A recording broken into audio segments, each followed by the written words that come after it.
Hello दोस्तों, आप सब कैसे हैं। जैसे हमने कल चर्चा किया था मुद्रा क्या है। जैसे हमने बताया मुद्रा वह होता है जिसका उपयोग हम क्या करते हैं, प्रतिदिन अपने उपभोग करने वाली चीज़ें वस्तुओं एवं सेवाओं को जो खरीदते हैं। जैसे मान लीजिए हमने साग सब्जी दाल नमक की जो खरीदते हैं उसके लिए जो पैसा देते हैं, सिक्के हो या नोट पेपर नोट हो उसके उपयोग में देते हैं, जो वो हमारा होता है मुद्रा होता है। इसके अलावा हमने ये भी जाना कि मुद्रा का इतिहास क्या है। तो आपको बता दें, जो मुद्रा की इंग्लिश शब्द है मनी। मनी शब्द जो बना है लैटिन भाषा के मोनेटा शब्द से बना है। मोनेटा जो शब्द है एक रोम की देवी हुआ करती थी प्राचीन काल में, जूनो देवी उनका प्रारंभिक नाम था मोनेटा। तो वही मोनेटा के मंदिरों में नोटों की छपाई और सिक्कों की ढलाई होती थी, इसलिए इस मोनेटा शब्द से ही मनी की व्युत्पत्ति यानी उत्पत्ति हुई है। इसके अलावा हम समझ लेते हैं मुद्रा के कार्य। मुद्रा के कार्य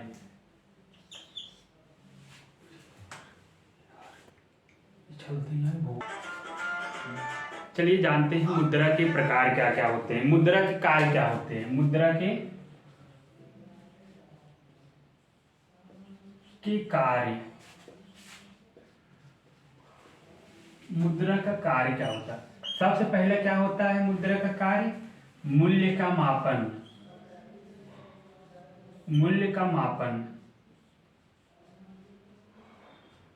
यानी मुद्रा क्या, मूल्य का मापन। जैसे हम कोई वस्तु खरीदते हैं उस पर जो कीमत लिखा रहता है, जैसे हम मार्कर ले आए, मार्कर अगर 25 रुपए की लिखा है तो उसके हम किससे नापते हैं, रुपये से नापते हैं। 25 रुपए की है कीमत। उसका मुद्रा का क्या है, सबसे आसान क्या होता है मूल्य का मापने में। जैसे माई कोई भी सामान हमें खरीदना हो बाजार से, कोई भी खाने पीने जैसे सोना चांदी खरीदना हो तो हम उसका मापन कैसे करते हैं, रुपये से करते हैं। भारतीय रुपया, जैसे भारतीय रुपया है, जैसे कि अपना जो है भारतीय रुपया ये है, ये 10 रुपए का नोट है, इससे ही करते हैं। मान लीजिए आप जाते हैं कोई जैसे कि आप भी कोई सामान लेते हैं खाने पीने वाले, जैसे 10 रुपए मान लीजिए आपने सिगरेट लिया। अब सिगरेट आप लिएंगे किससे निर्धारित किए, 10 रुपए को दिया। सिगरेट का मूल्य क्या अंकित है, रुपये 10 रुपए अंकित है, 10 रुपए उसने इस नोट को लिया, यानी मूल्य का मापन करने में सहायता देता है। और इसके अलावा मुद्रा कार्य क्या होता है, विनिमय। विनिमय जैसे कि क्या होता था प्राचीन काल में, हमारे समस्या सबसे बड़ी ये थी विनिमय। जैसे कि हम वस्तुओं और सेवाओं का विनिमय कर लेते थे। जैसे मान लीजिए किसी घर पे मान लीजिए आज दाल किसी खेत में दाल पैदावारी हुई है ज़्यादा, और हमारे खेत में चावल की, हमने चावल दे के दाल ले ली। तो जैसे कि व्यवहारिक रूप में तो ऐसा अब संभव है नहीं, क्योंकि दाल इस समय अगर आप बदले करने की किसी व्यक्ति यहाँ जाएंगे तो 1 किलो दाल के लिए आपको कम से कम 4 किलो चावल देना पड़ेगा, वो भी ग्रामीण परिवेश में। क्योंकि दाल इस समय 115 रुपये केजी है, लेकिन और उसके बाद चावल कैसे रुपये केजी है, चावल है आपका 40 रुपये केजी, मान लीजिए एक बढ़िया खाने वाला चावल न्यूनतम कीमत। तो इसके अलावा विनिमय, अब क्या हुआ, मुद्रा आ गई, पैसा आ गया। अगर 110 रुपये किलो आपका दाल है, अगर लेना हुआ आपने पैसे को दे दिया 110 रुपये, उसको पेड कर दिया, तो आपका क्या विनिमय, एक्सचेंज कर लिए, यानी पैसे देकर। इसको इंग्लिश में बोलते हैं एक्सचेंज, यानी अदला बदली, एक्सचेंज। और अब इसके बाद होता है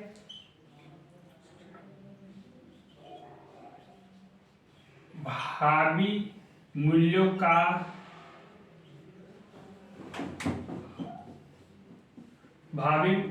का हस्तांतरण। मूल्यों का हस्तांतरण जैसे क्या होता है मूल्यों का हस्तांतरण, जैसे मान लीजिए आपके पास कोई प्रॉपर्टी है, अब उसको आप हस्तांतरित करना चाहते हैं। कहने का आशय यह है कि मान लीजिए आप कोई चीज खरीदते हैं, जैसे मूल्य का हस्तांतरण, मान लीजिए आप कोई खेत अगर मान लीजिए आपको पास खेत है, अगर आप प्राचीन काल में समय में आप लीजिए समस्या लीजिए, अगर प्राचीन काल में लेंगे, मान लीजिए हड़प्पा सभ्यता में अगर किसी व्यक्ति को अपना खेत बेचकर गुजरात जाना हुआ, उसको अपने खेत के बदले बदलना पड़ेगा। लेकिन अब ऐसा नहीं करना, इसके लिए अब क्या करना है, आप अपने खेत को यहाँ पर जो है बाजार कीमत पर बेच दीजिए, बेचने के बाद आप कहीं भी जाके जमीन खरीद लीजिए, यानी मूल्य का हस्तांतरण हो जाता है। यानी आपने खेत, जैसे कि प्राचीन काल समय से भाई कोई भी वस्तु अगर बदलेगा, जैसे क्या होता था, मान लीजिए आपके खेत का अदला बदली करने के लिए कहे, आप मान लीजिए वो बोलेगा आपके भाई बंजर है, आपके यहाँ आपकी खेती में उर्वरता कम है, हमारी खेती अच्छी उर्वरता है, तो इसमें विवाद उत्पन्न होता है। लेकिन मुद्रा के आने से क्या हुआ, मूल्य का हस्तांतरण यानी मूल्यों का हस्तांतरण संभव हो पाया। अब आप खेत को बेच दीजिए, उस खेत को, जिस खेत को खरीदना चाहते हैं आप उस खेत वाले मालिक से बात करिए, आराम से खरीद लीजिए खेत को, यही बोलते हैं मूल्यों का हस्तांतरण। उसके अलावा एक होता है मूल्यों का संचय। मूल्यों का संचय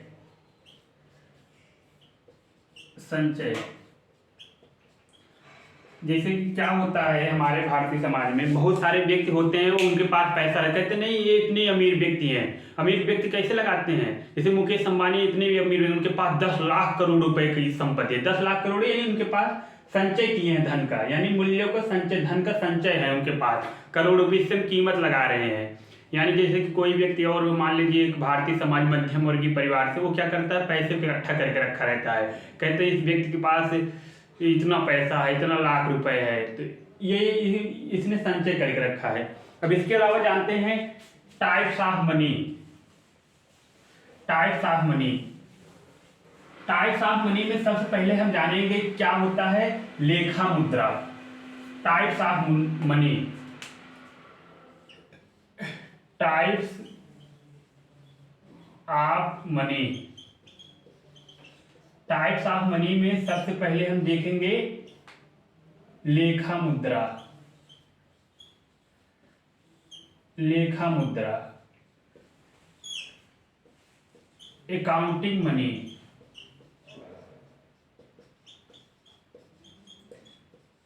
अकाउंटिंग मनी क्या होता है लेखा मुद्रा, आप ध्यान से सुनिए। आप ही बताइए, जैसे क्या होता है, जैसे आपने कोई वस्तु एवं सेवाओं की खरीद फरोख्त कर ली, आप उसमें किसमें व्यक्त करते हैं, रुपये में व्यक्त करते हैं। क्या होता है, जैसे हमारे भारत और नेपाल इंडोनेशिया व्यापार होता है, तो उनकी जो, जैसे कि भारत ने अगर इंडोनेशिया नेपाल से व्यापार किया, तो नेपाल से मान लीजिए वस्तु एवं सेवाओं को दिया, जो कागजों में लिखा जाएगा कि भारत ने इतना 1000 रुपए का व्यापार किया है नेपाल से, इंडोनेशिया से इतना 1000 रुपए का व्यापार किया है। तो ऐसे ही क्या किया जाता है, जो जैसे कि यूरोपियन यूनियन अगर व्यापार करता है तो यूरो में करेगा, जैसे कि अमेरिका, सिंगापुर, ऑस्ट्रेलिया अगर एक दूसरे से व्यापार करते हैं तो उनका लेखा मुद्रा क्या हो जाता है, अमेरिकन डॉलर। यानी क्या होता है, वस्तुओं सेवाओं की क्या होता है, वस्तुओं सेवाओं का निर्धारण जो होता है कर्ज प्रकट करने के लिए होता है। यानी लेखा मुद्रा वह मुद्रा होता है, वह मुद्रा होता है जिसमें लेन देन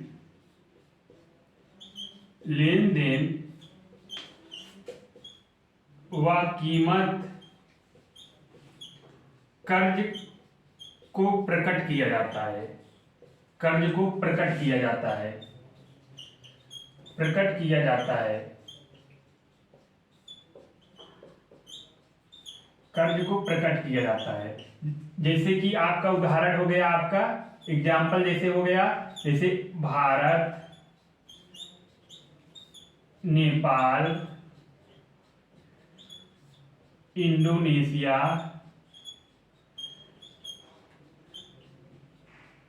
का लेखा मुद्रा क्या है, लेखा मुद्रा का नाम क्या है, लेखा मुद्रा का नाम रुपया है, रुपया है। अमेरिका,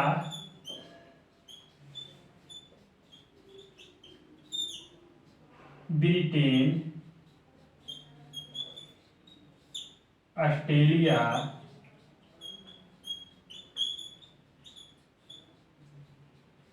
सिंगापुर का लेखा मुद्रा डॉलर है। अकाउंटिंग यानी कि हम कहने क्या मतलब समझाए, वह जिसमें लेन देन कीमत कर्ज को प्रकट किया जाता है। अब मान लीजिए भारत अगर नेपाल से व्यापार किया, क्या हुआ, भारत ने नेपाल को 5 केजी चावल भेजा। मान लीजिए क्या हुआ, भारत ने, ये भारत है, ये नेपाल है। नेपाल बहुत गरीब व्यक्ति है, गरीब देश है, उसने क्या किया, भारत से बोला भैया हमें चावल चाहिए, भारत वाले ने इसको 10 टन चावल भेज दिया। ठीक, 10 टन चावल का भाव मान लीजिए हो गया 4 लाख रुपए। ठीक, 4 लाख रुपए हो गया। अब जो 4 लाख रुपए होगा, ये 4 लाख रुपए भारत वाले जो बही खाता होता है उसको किस में लिखेंगे, उसको लिखेंगे इसमें रुपया में। लेख हम लिख देंगे कि भारत वाले जो किए रुपया में। रुपया आप तो जानते हैं रुपया यही होते हैं भारत की। जैसे देखिए रुपया है, आपको रुपये का सिंबल भी दिखा देते हैं। जैसे आप ध्यान से देखेंगे या इसमें ध्यान से देखेंगे, एक रुपीज लिखा है। रुपीज जो है रुपये का सिंबल है। जैसे आपको एक रुपये के सिक्के में देखने के लिए मिल जाएगा, ध्यान से आप देखेंगे तो इसको इसमें आपको ध्यान से देखने के लिए मिल जाएगा। जिससे क्या हुआ, भारत नेपाल वाले से व्यापार किए, उन्होंने 10 टन चावल लिया, 10 टन नेपाल को दिया, तो 4 लाख रुपए। वो 4 लाख रुपए जो नेपाल का होगा किसमें लिखा जाए, रुपये में लिखा जाए। इसे अगर अमेरिका अगर ऑस्ट्रेलिया को बेच रहा है तो किसमें लिखा जाएगा, लिखा जाएगा इसमें लेखा मुद्रा क्या है, डॉलर में प्रकट किया जाएगा इनके कर जोड़। अब इसके अलावा हम जान लेते हैं दूसरा क्या है। दूसरा आपका है क्या, लेखा मुद्रा हो गया, फिर आपका वास्तविक मुद्रा। वास्तविक मुद्रा, देखिए वास्तविक मुद्रा वह होता है जो व्यवहार में प्रचलित हो, जो व्यवहार में प्रचलित हो, जो व्यवहार में प्रचलित हो। जैसे क्या होता है, भारत की क्या है, रुपया है, अमेरिका का डॉलर है, और उसके बाद यूरोपियन यूनियन की यूरो है, चीन का मुद्रा क्या है, रेनमिनबी है, और उसके बाद जापान का येन है, और उसके बाद ब्रिटेन का पाउंड स्टर्लिंग है। उनकी क्या होता है, जो वास्तविक में जो व्यवहार में प्रचलित हो। ये समय सारी मुद्राएं जो है वास्तविक, भारत का रुपया है, ये सब क्या है, जैसे इटली का है मुद्रा है लीरा, ये सब क्या है जो व्यवहार में प्रचलित हो, उसे हम क्या कहते हैं। देखो ये सिद्धांतिक है, उसमें व्यक्त किया गया, लेकिन हम जो अगर पैसा चुकाएंगे, जिससे का बारी वास्तविक मुद्रा मतलब मान लीजिए रुपये में हुआ 4 लाख रुपए। अब जो नेपाल वाले अगर भारत को 4 लाख रुपए देंगे तो रुपये में देंगे 4 लाख रुपए। अब जो भी वो कैश देंगे तो 4 लाख रुपए क्या वास्तविक में जो व्यवहार में प्रचलित हो, इसे बोलते हैं वास्तविक मुद्रा। इसके अलावा अब हम जानते हैं लीगल टेंडर, वैधानिक मुद्रा। लीगल टेंडर, लीगल टेंडर इसे बोलते हैं वैधानिक मुद्रा। वैधानिक मुद्रा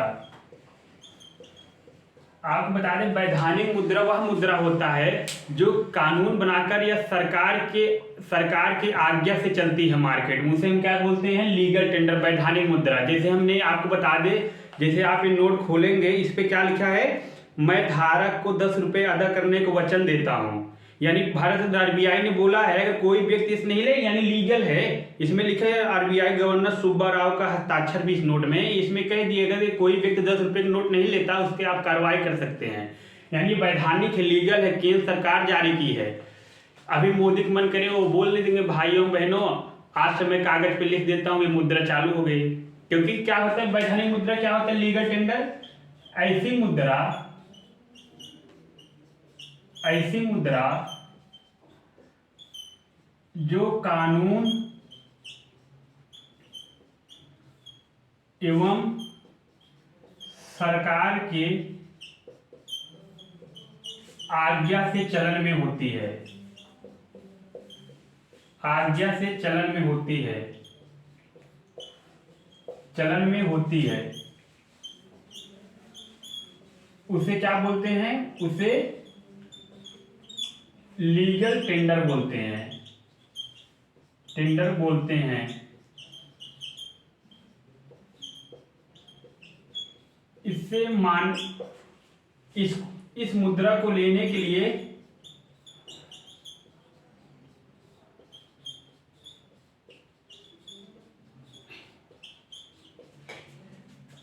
प्रत्येक व्यक्ति बाध्य होता है, प्रत्येक व्यक्ति बाध्य होता है।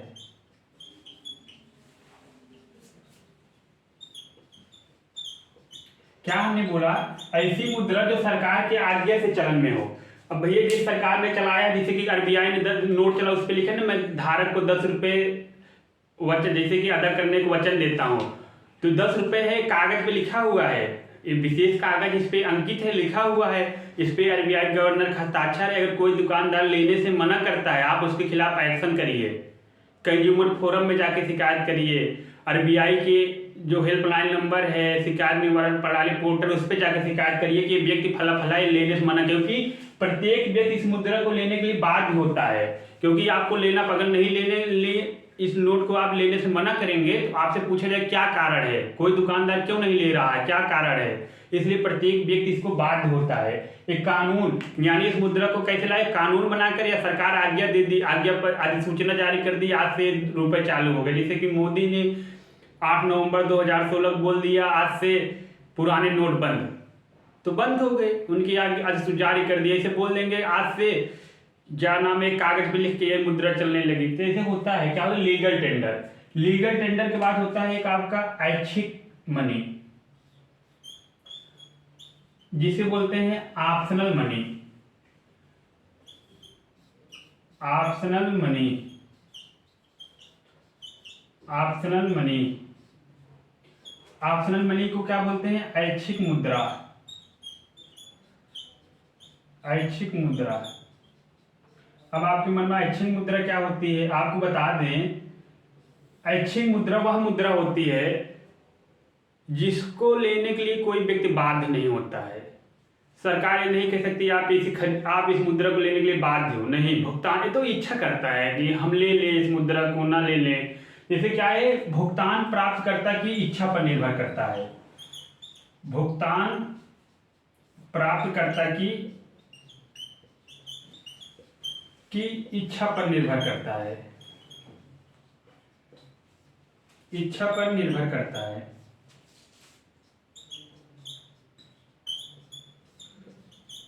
क्या होता है आपको बताते हैं। जैसे कि मान लीजिए हुंडी है, हुंडी जानते हैं, हुंडी हो गया, विनिमय पत्र हो गया, विनिमय पत्र।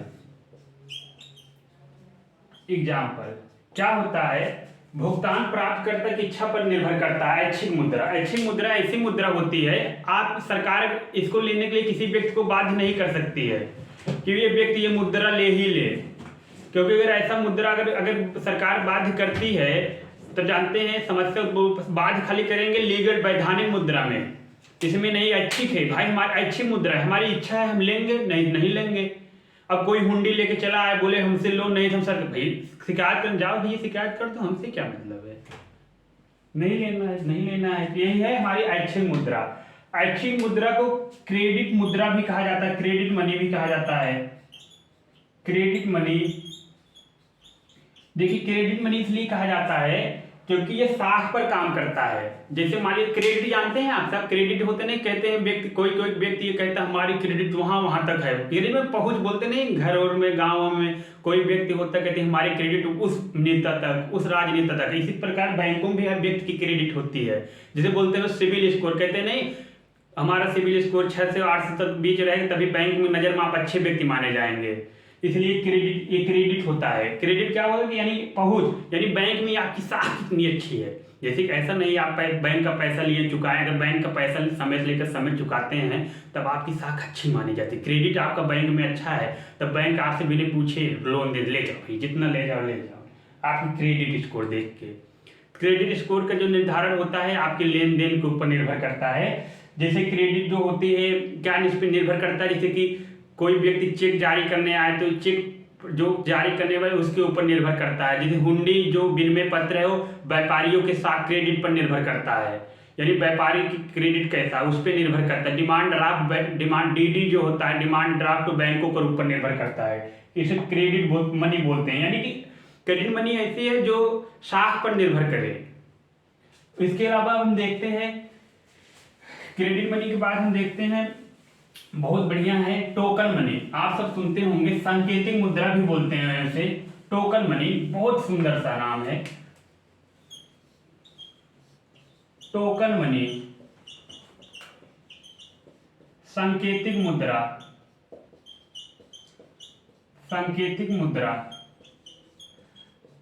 देखिए ये आप बताइए, ध्यान से देखिए, 1 रुपए का सिक्का, 1 रुपए जो सिक्का है, ये बताइए अगर 1 रुपए का सिक्का होता, 1 रुपए सिक्का, अगर ये सिक्का सोने का होता 1 रुपए, अगर इस पे 1 रुपए लिखा रहता तो क्या हो जाता, गड़बड़ हो जाती। तब आप इसको सामान लेने जाते, दुकानदार बोलते भैया सोने का सिक्का है, हमें इसका ये लगभग अगर 2 ग्राम का है तो भाई हमारा 12 अगर 8-10 हज़ार रुपये जो बन रहा है उसका हमें पैसा दीजिए।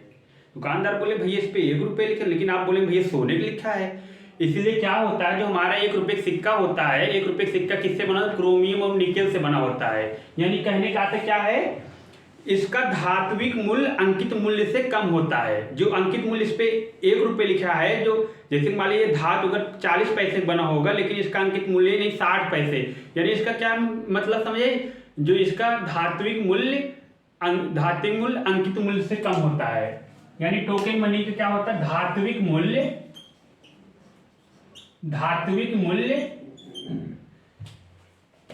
अंकित मूल्य से कम होता है। धात्विक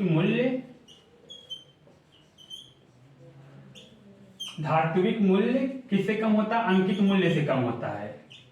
अंकित मूल्य से कम होता है, मूल्य से कम होता है, उसे हम बोलते हैं टोकन मनी। कम होता है, उसे कम होता है, उसे बोलते हैं, उसे टोकन मनी कहते हैं, मनी कहते हैं। यानी कहने क्या से है, जैसे मान लीजिए हमने क्या बताया, धात्विक मूल्य। देखिए जो सिक्का बनता धातु से बनता है, जैसे पहले जमाने में प्राचीन में सोने चांदी धातु से बनता था। अब जैसे कि ये बना है निकेल और क्रोमियम से बना है। देखिए निकेल की कीमत उतना नहीं है, तो अंकित मतलब जो इस पे अंकित है, इस पे अंकित 1 रुपए लिखा है नहीं, देखिए ध्यान से, इस पे 1 रुपए लिखा है, क्या है, धात्विक मूल्य अंकित मूल्य से कम होता है, उसे टोकन मनी कहते हैं। यानी इसका जो धातु का मूल्य है, जैसे धातु निकेल भाई भाव बहुत बाजार में कम है, इसको कोई लेगा भाव, जैसे आप देखेंगे बहुत कम है मार्केट में, इसका मूल्य धात्विक मूल्य बहुत कम, लेकिन इसका जो अंकित मूल्य है ज्यादा होता है, धात्विक मूल्य अंकित मूल्य से कम होता है। जो इस पे 1 रुपए लिखा है उससे कम है इसका धातु, 1 रुपए जो बना है 1 रुपए से कम है इस धातु की कीमत, निकेल और क्रोमियम की। यानी जैसे इंडियन सिक्के हो गए, जैसे कि एग्जाम्पल सिक्के हमने आपको बताया, कॉइन्स, तो ये होता है धात्विक मूल्य क्या है, धात्विक मूल्य अंकित मूल्य से कम होते हैं।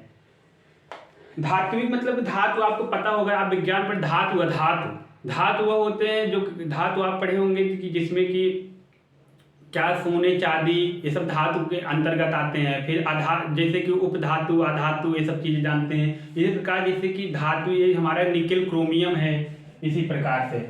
इसके अलावा आता है आपका स्टैंडर्ड मनी। स्टैंडर्ड मनी यानी प्रमाणिक मुद्रा।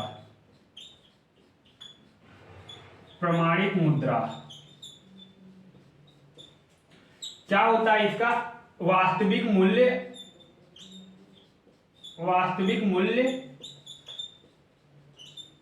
अंकित मूल्य के बराबर होता है, मूल्य के बराबर होता है,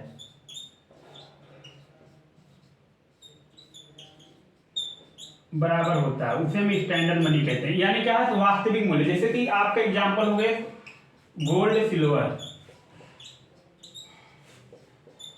क्या होता है आपको बताते हैं, जैसे कि गोल्ड है, गोल्ड पर प्राचीन काल जैसे लिखा रहता था, अगर जैसे कि मान लीजिए गोल्ड है, अगर मान लीजिए 1 रुपए भूल जाइए, 1 रुपए निकेल क्रोमियम का, ये गोल्ड है, सोने का सिक्का है। अगर इस सोने का सिक्का जैसे भी बाजार में कीमत कितनी चल रही है, शायद 55 हज़ार का 10 ग्राम लगभग चल रहा है। अगर हम 50 हज़ार मान ले तो 50 हज़ार का 10 ग्राम तो 5 हज़ार रुपये के 1 ग्राम। तब क्या होता है, अगर सोने का सिक्का होता तो क्या होता है, इसका 5 हज़ार रुपये इस पे लिखा रहता, इस पे 5 हज़ार रुपये लिखा रहता। क्या लिखा रहता है, यानी इसका जो वास्तविक मूल्य अंकित मूल्य भी 50 हज़ार 5 हज़ार रुपये, इसका वास्तविक कीमत भी 5 हज़ार रुपये है। ये जैसे आपका सोना और चांदी हो गया, सोने की कीमत इस समय 50 हज़ार रुपये लगभग 10 ग्राम से चांदी का, इसे बोलते हैं प्रमाणिक मुद्रा बोलते हैं, स्टैंडर्ड मनी बोलते हैं। इसके अलावा आते हैं, हम जानते हैं हॉट मनी। हॉट मनी, देखिए हॉट मनी, पैसा कोई गर्म नहीं होता है, ऐसा बात नहीं है कि पैसे हॉट है, हॉट नहीं होता पैसा, उसका नाम है हॉट मनी। देखते हैं हॉट मनी क्या है। हॉट मनी बहुत बढ़िया है। हॉट मनी गर्म मुद्रा, ये गर्म, इसको गर्म मुद्रा बोलते हैं, गर्म मुद्रा। देखिए गर्म मुद्रा के विषय में आपको बता दें, गर्म मुद्रा एक ऐसी मुद्रा होती है जिसको शीघ्र बाजार से पलायन करने की प्रवृत्ति पाई जाती है। आपको एग्जांपल बताएं, जैसे कोई हॉट अभिनेत्री हो, क्या होती है, उसकी मार्केट डिमांड ज़्यादा होती है। जैसे कि काम, जैसे नोरा फतेही के एग्जाम्पल तौर पर लीजिए, हॉट अभिनेत्री आती है, उनको देखिए हर एक मूवी में आपको डांसर के लिए आप देखते हैं, बार डांसर के लिए उनको रोल ऑफर हो जाता है, हॉट है। इसी प्रकार हॉट मुद्रा जो डॉलर है, डॉलर क्या है, हॉट मुद्रा है। क्योंकि हॉट मुद्रा इसलिए है क्योंकि शीघ्र पलायन करे, क्योंकि इसकी मांग ज्यादा है, डिमांड ज्यादा है, सप्लाई कम है, इसलिए क्या है, हॉट मुद्रा ऐसी मुद्रा होती है, ऐसी मुद्रा होती है, ऐसी मुद्रा होती है, ऐसी मुद्रा होती है जहां उसे लाभ मिलता है, जहां उसे लाभ मिलता है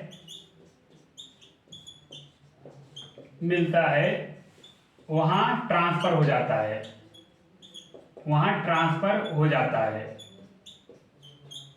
ट्रांसफर हो जाता है। एग्जाम्पल में देखेंगे, जैसे विदेशी मुद्रा, एग्जाम्पल में विदेशी मुद्रा, शेयर बाजार में विदेशी मुद्रा, शेयर बाजार में डॉलर का, शेयर बाजार से डॉलर का, शेयर बाजार में डॉलर की मांग बहुत ज्यादा है।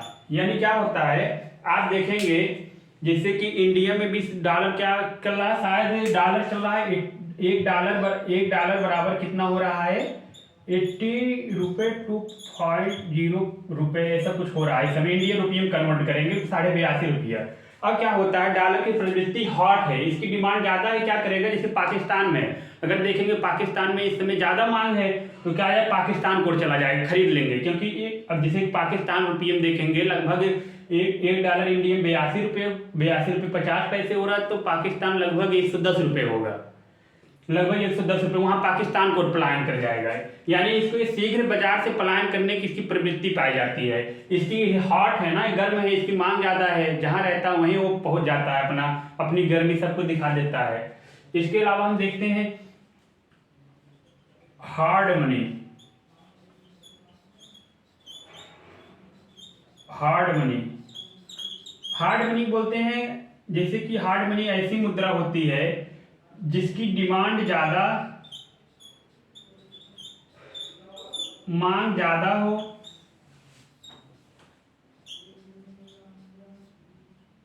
हो, आपूर्ति कम हो, आपूर्ति कम हो। जैसे मतलब क्या है, आपूर्ति कम हो, जैसे मतलब एग्जांपल, जैसे समझे, डिमांड ज्यादा हो लेकिन आपूर्ति, सप्लाई कम हो, इसे बोलते हैं हम आपूर्ति कम, इसे हार्ड मनी बोलते हैं, यानी दुर्लभ मुद्रा। इसका एग्जांपल क्या है, एग्जांपल आपका देखेंगे, जैसे कि डॉलर हो गया, अमेरिकन डॉलर है, और आपका डॉलर हो गया, फिर उसके बाद पाउंड हो गया, यूरो हो गया, ये सब क्या है, आपका हार्ड मनी है। यानी जिसकी मांग ज्यादा है मार्केट में, अपने रुपये की मांग नहीं है, मार्केट सब ज्यादा, डिमांड किसकी, जिसकी डिमांड ज्यादा है, डिमांड ज्यादा है, सप्लाई कम है, आपूर्ति कम है, तो क्या हो जाएगा, हार्ड मनी है डॉलर। इसकी, क्योंकि आप देखते हैं डॉलर की, अब आप ही देखिए, हम 82 चिल्लर देंगे तब जाके हमें $1 मिलेगा, इसी प्रकार ये है, हार्ड डॉलर है। इसके बाद एक होता है soft money, soft money, soft money होता है कि जिसकी डिमांड कम हो लेकिन सप्लाई ज्यादा हो, सप्लाई ज्यादा हो, यानी डिमांड कम हो, सप्लाई ज्यादा हो, उसे हम क्या बोलते हैं, सॉफ्ट मनी बोलते हैं। जैसे आपका कोई मुद्रा हो अंतर्राष्ट्रीय, बहुत जैसे पाकिस्तानी मुद्रा है, नेपाली मुद्रा है, वो ले जाओ भैया, ढेर ढेर सारा वो सॉफ्ट मुद्रा, यानी सुलभ है, सब व्यक्ति आसानी से पा सकते हैं। यानी डिमांड का सिंबल है, डिमांड इसकी कम है, मांग बहुत कम है, इसको कोई नहीं खरीदना चाहता, नहीं चाहिए, लेकिन इसकी सप्लाई बहुत ज़्यादा है, मार्केट एकदम बहुत ज़्यादा हो रहा है। जैसे मान लीजिए, अब आप ही समझिए, अब एक एग्जाम्पल समझाते हैं। जैसे आप इस समय देखेंगे, जैसे मटर है, मटर की इस समय देखेंगे, अगर मटर क्या होता था, एक महीने पहले उसकी डिमांड बहुत ज़्यादा थी लेकिन सप्लाई कम था, उसका कीमत बढ़ा हुआ था। लेकिन इस समय क्या है, मटर सुलभ हो गया है, उसकी डिमांड कम हो गई लेकिन सप्लाई ज़्यादा हो गया, कीमत भी घट गया है। इसी प्रकार पैसा भी होता है। तो ये चीज़ें हो गई। अब इसके अलावा हम देखते हैं और एक है कॉशन मनी। कॉशन मनी होता है संविदा हो, कॉशन मनी हो, कॉशन मनी यानी कॉशन मनी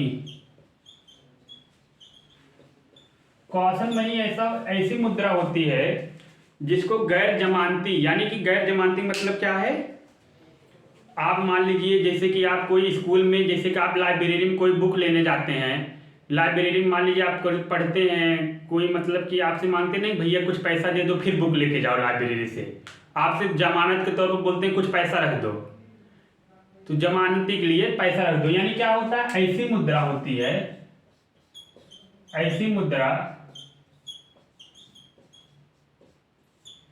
जो संविदा, कॉन्ट्रैक्ट एवं किसको, संविदा एवं उत्तरदायित्व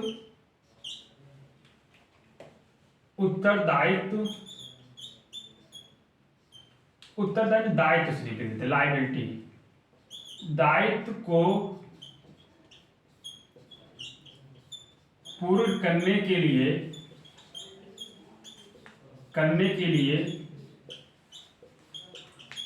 जमानत के तौर पर दी जाती है, जमानत के तौर पर दी जाती है।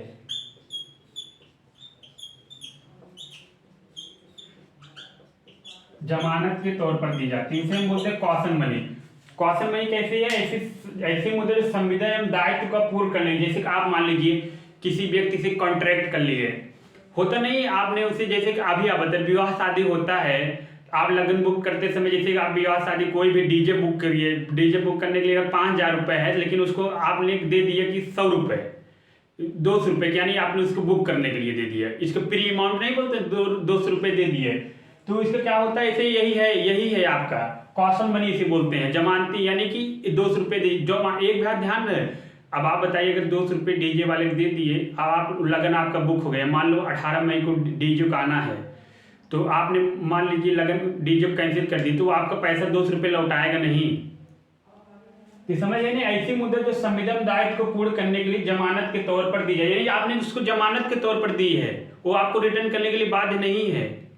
जैसे मान लीजिए लाइब्रेरी है, लाइब्रेरी में बहुत सारा बुक रखा हुआ, आपको कोई नोवेल पढ़ना हुआ मुंशी प्रेमचंद की या चेतन भगत का, तो उसके लिए आपने बुक वाले से बोला भैया बुक चाहिए, आपने उससे बोला भैया ये बुक की कीमत जितनी है 100 रुपये है, उसका 10% 20% आप रख दीजिए, हमें पैसा दे दीजिए जमानत तौर पर, फिर आप बुक लेके जाइए। आप बुक लेके आए, आप क्या करेंगे, आप बुक नहीं लौटाए, तब आपको कॉशन मनी जो आप 20% जमा किए हैं वो आप 20 रुपये 30 रुपये वो आपको देगा नहीं लाइब्रेरी वाला।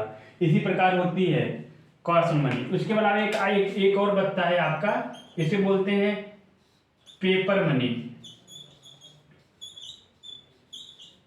पेपर मनी जो होता है कागज मुद्रा, इसे हिंदी में बोलते हैं पेपर मुद्रा। आपको बताते हैं पेपर मनी क्या होता है, यही मुद्रा है, ये आपका पेपर मनी है। पेपर मनी क्या होता है, ये सरकार द्वारा ही चालू किया जाता है, विशेष कागज होता है, विशेष कागज इसको पेपर मनी बोलते हैं। यानी विशेष का इस पे लिखा रहता है मैं फला व्यक्ति को अदा करने के 100 रुपये 200 रुपये वचन देता हूँ, यही हो गया आपका पेपर मनी। तो इसी के साथ धन्यवाद। कल हम इसी और विशेष चर्चा करेंगे, जानेंगे RBI के विषय में। ठीक है, ओके।